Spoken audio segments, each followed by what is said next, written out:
So today we're kicking off our Proverbs series by looking at chapters 1 through 9, the foundation of the entire book.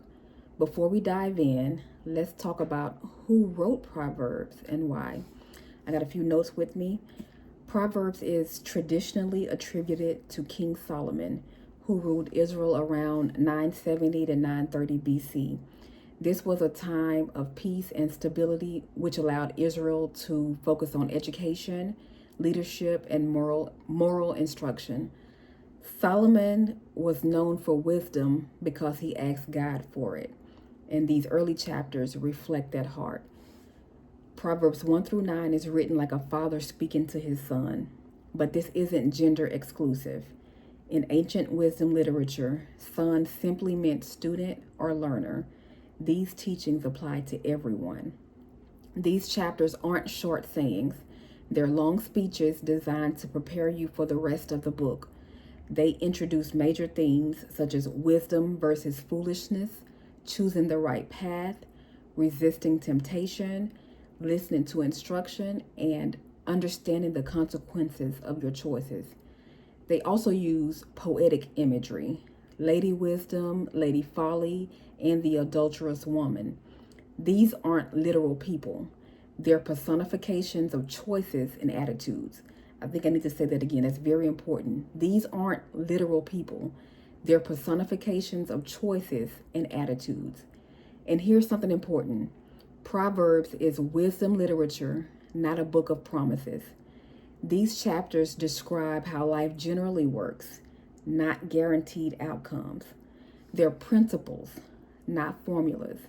And here's the essence of each chapter, and this is chapters 1 through 9. I'm going to start off with those in different chapters each week for the month of March. So I'm just going to break down a little bit of the Proverbs 1 through 9. So Proverbs 1, the purpose of Proverbs, why the book exists, to give wisdom, discipline, and discernment. Lady Wisdom calls out, inviting people to listen.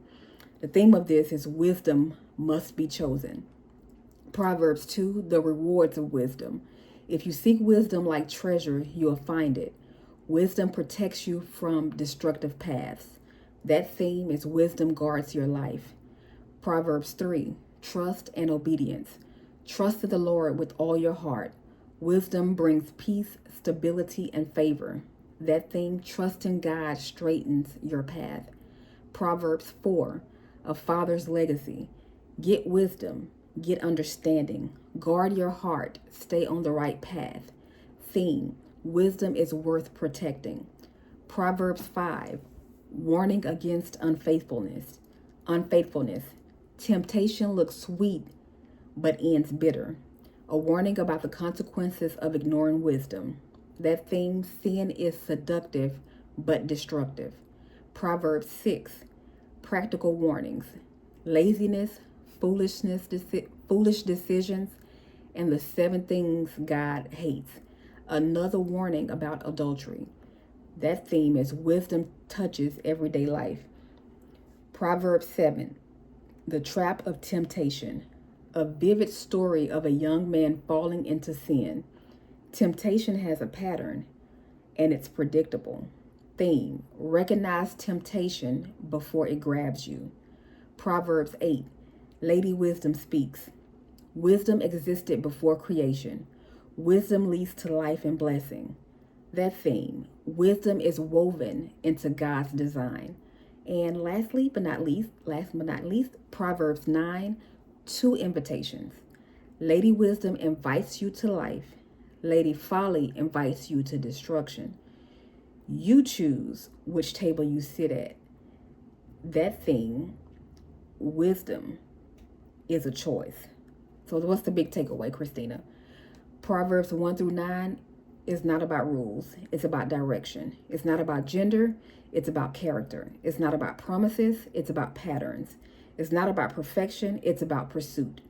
These chapters collectively ask one question: which path will you choose? So stay with me on this journey with Proverbs.